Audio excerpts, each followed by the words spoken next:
Rapunzel, illustrated by Natalie Hinrichsen.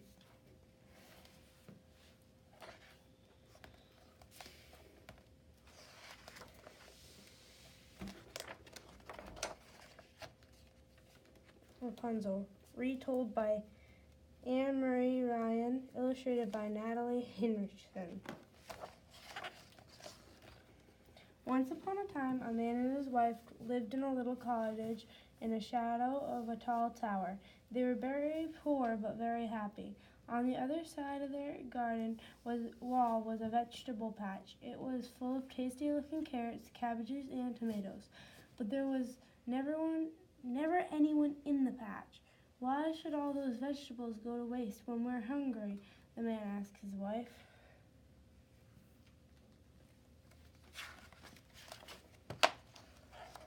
So he climbed over the wall and quickly filled his basket. As he pulled a carrot out of the ground, he heard an angry voice. "Who said you could take my vegetables?" It was the old witch who owned the tower. She threatened to cast an evil spell on the man and his wife. "Please don't hurt us," begged the man. "My wife is going to have a baby." "I will let you go," said the witch, "but you must give me the baby when it's born. I will care for it and treat it as my own."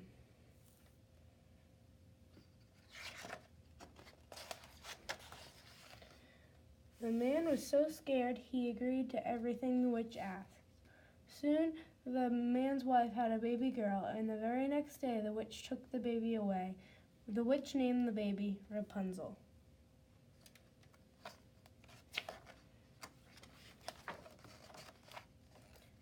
The baby grew into a beautiful girl, but when Rapunzel was 12 years old, the witch locked her in a room at the top of the tower, afraid that someone might take her away. A year or two passed, and Rapunzel grew taller, her hair grew longer. Poor Rapunzel was lonely and wished she had a friend. She would gaze out of the window, looking at the beautiful forest outside, brushing her golden hair and singing sad, sweet songs to herself. "How I wish the witch would set me free. There's a great big world I long to see."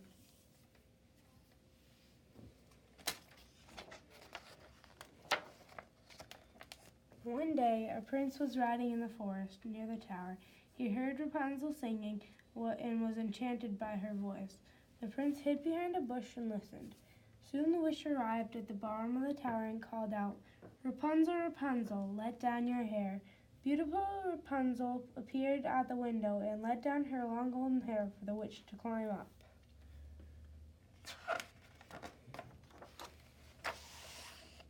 The next day, the prince watched the witch slide down Rapunzel's hair, and he was sure that the witch was far away.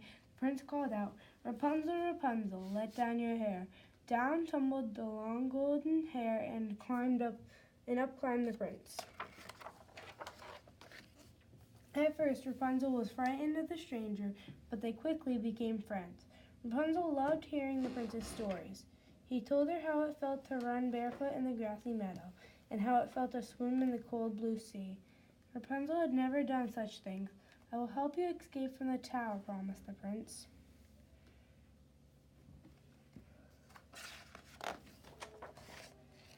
The next day, and for many days after, the prince visited Rapunzel. Whenever the witch went out, every time he would call out, "Rapunzel, Rapunzel, let down your hair." And every time he brought silk string for Rapunzel to weave into a ladder, so she could one day climb down the tower and escape. Rapunzel worked on the ladder in secret, and soon it nearly reached the ground.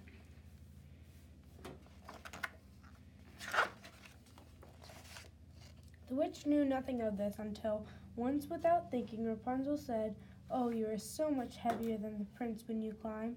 The witch was very angry. She grabbed the scissors from Rapunzel's sewing basket and cut up the ladder. Snip, snip, snip. The witch cut off Rapunzel's long golden hair and cast a spell, banishing Rapunzel deep into the forest.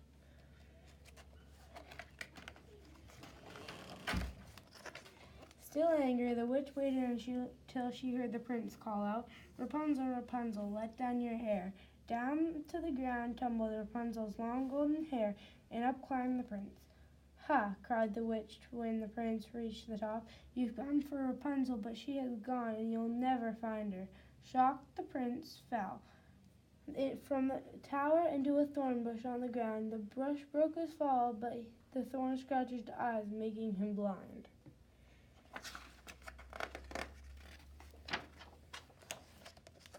For many months, the blind prince wandered through the wilderness. Everywhere he went, he called, "Rapunzel, Rapunzel, where are you?" One day he heard a sad, sweet song float through the woods. "As I roamed from tree to tree, my true love's face I longed to see. Rapunzel, Rapunzel," he called, "is that you?"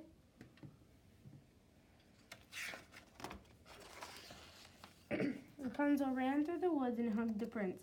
"I found you at last," she cried. Rapunzel's tears of joy fell into the prince's eyes, and he could see once more. Rapunzel's long hair was short now, but she was still as beautiful as ever.